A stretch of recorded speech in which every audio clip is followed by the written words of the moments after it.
غلامی کا دور تھا آہستہ آہستہ کم ہونے لگا۔ تو یہ اسلام کی خاصیت ہے کہ اس اصول کے ذریعے بھی اسلام نے عورت کو مقام دیا۔ دوسری چیز یہ تھی، کنیزیں بنانے کی اجازت دی گئی، سب کچھ تھا، لیکن اسی کے ساتھ اسلام نے ایک اور تعلیم دی کہ جو کسی غلام کو آزاد کرے اس کے لیے اتنا اتنا اتنا ثواب ہے۔ تو اب اس کے ذریعے سے لوگوں کو یہ ترغیب دی گئی، ایک دم سے اسلام نے اس کے اوپر کاٹ نہیں لگائی کہ بھی بالکل غلام بنانا جائز نہیں، بلکہ بنانے کا حکم دے کر اس کے بعد اسے آزاد کرنے کی فضیلت بتائی، تاکہ مسلمان جو غریب ہیں وہ دوسروں کے غلام رہ کر اپنا حساب چلا سکیں، وہ ان کی خدمت کریں گے اور ان کا نظام چلے گا۔ اسی طرح سے جو لوگ ثواب کمانا چاہتے ہیں، نیکیاں کمانا چاہتے ہیں، وہ ان غلاموں کو خرید کر آزاد کریں ثواب کی نیت سے، تو اس سے امیروں کو نیکیاں ملے گی اور غریبوں کو آزادی ملے گی۔ یہ بہت ساری اس میں فوائد تھے جس کے تحت اسلام نے یہ چیز بنائی۔ اور یہ جو تعلق کی بات ہے، اس تعلق کے ذریعے سے بھی عورتوں کو عزت اور آزادی ملی ہے، تو یہ اسلام کی ایک خاصیت تھی، نہ کہ کوئی عیب یا برائی تھی۔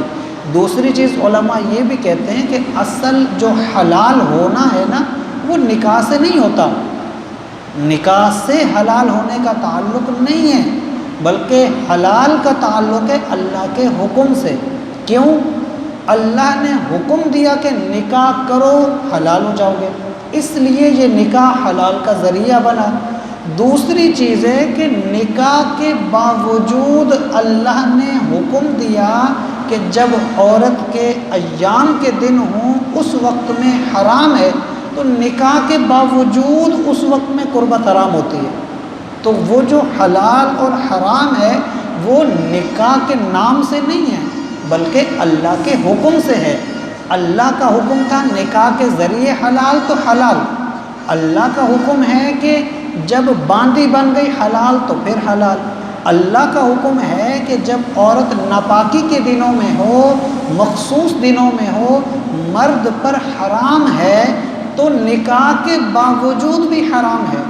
تو مقصد یہ ہے اللہ کا حکم، اس لیے یہاں وہ وضاحت کی کتاب اللہ علیکم، یہ اللہ نے تم پر فرض کیا ہے، یہ اللہ نے تمہیں حکم دیا ہے۔ بات یعنی اعتراض یہاں ختم ہو جاتا ہے کہ اب کوئی اس پر نکاح کو بیچ میں لا کر اس حکم پر اعتراض نہیں کر سکتا کہ اسلام میں یہ باندیوں والا حساب کوئی زیادتی ہے یا ظلم ہے یا غلط ہے، بلکہ بالکل صحیح ہے، کیونکہ یہی اللہ کا حکم ہے۔ فرمایا وَأُحِلَّ